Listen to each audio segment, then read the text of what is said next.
అది అయిన తర్వాత ఇప్పుడు కాళేశ్వరం వచ్చింది. కాళేశ్వరం వచ్చినప్పుడు నేను చెప్పాను, మీరు కట్టుకుంటున్నారు, ఇట్స్ ఓకే, ఎప్పుడు కూడా నేను అబ్జెక్ట్ చేయలేదు.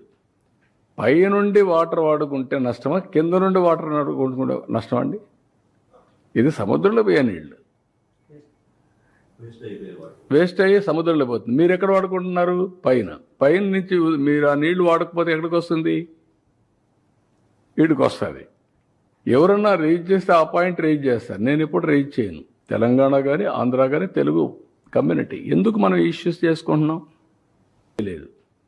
పై నుండి వాటర్ వాడుకుంటే నష్టమా, కింద నుండి వాటర్ వాడుకుంటే నష్టమా అండి? ఇది సముద్రంలో పోయే నీళ్ళు, వేస్ట్ అయ్యి సముద్రంలో పోతుంది. మీరు ఎక్కడ వాడుకుంటున్నారు? పైన నుంచి మీరు ఆ నీళ్లు వాడకపోతే ఎక్కడికి వస్తుంది? వీడికి వస్తుంది.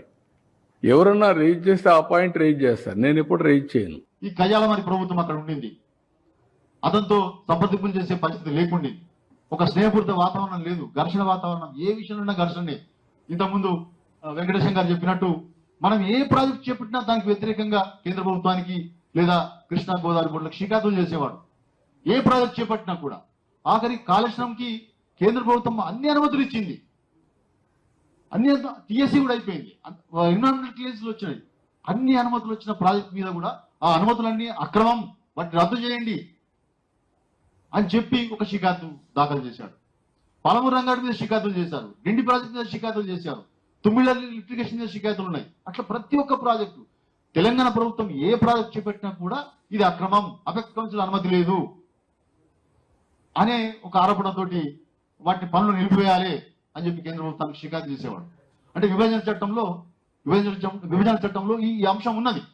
మంత్రి చైర్మన్ గా ఉంటారు, 2 రాష్ట్రాల మంత్రులు మెంబర్లుగా ఉంటారు. అపెక్స్ కౌన్సిల్ చర్చించి వాటికి అనుమతి తీసుకోవాలి. ఆయన మన ప్రాజెక్టులన్నింటినీ కూడా ఇదే కారణం చూపిస్తూ మీరు అపెక్స్ కౌన్సిల్ చర్చించలేదు, అపెక్స్ కౌన్సిల్ అనుమతి తీసుకోలేదు, వాటిని బంద్ చేయాలి, అపెక్స్ కౌన్సిల్ చర్చించాలని చెప్పి షికాయతులు చేసిన వాడు. మరి వాళ్ళ గోదావరి పోలవరం బనకచెర్ల కొత్త ప్రాజెక్ట్ తీసుకున్నప్పుడు నువ్వు అపెక్స్ కౌన్సిల్ చర్చించాలి కదా, నీకు ఆ సోయి ఉన్నది కదా, విభజన చట్టంకి సంబంధించిన అంశం నీ సోయి ఉంది కదా, నువ్వు రాసినావు కదా, బోరడు లేఖలు మా మీద రాసినావు కదా, మరి ఆ నిబంధన నువ్వు ఎందుకు పాటించడం లేదు ఇవాళ అనే ప్రశ్న మనం వేయాల్సిన అవసరం ఉన్నది. చర్చ చేయకుండా అపెక్స్ కౌన్సిల్ అనుమతి తీసుకోకుండా ప్రాజెక్ట్ చేపట్టింది. వరద జలాల మీద గంపగుతగా ఆంధ్రప్రదేశ్ కి అధికారం లేదు, స్వేచ్ఛ లేదు. వాటిలో మనకు కూడా హక్కు ఉంది.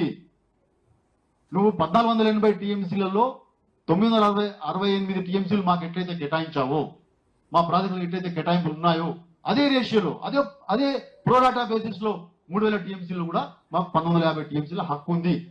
అది కేసీఆర్ గారు చాలా స్పష్టంగా కేంద్ర ప్రభుత్వానికి లేఖ రాశారు.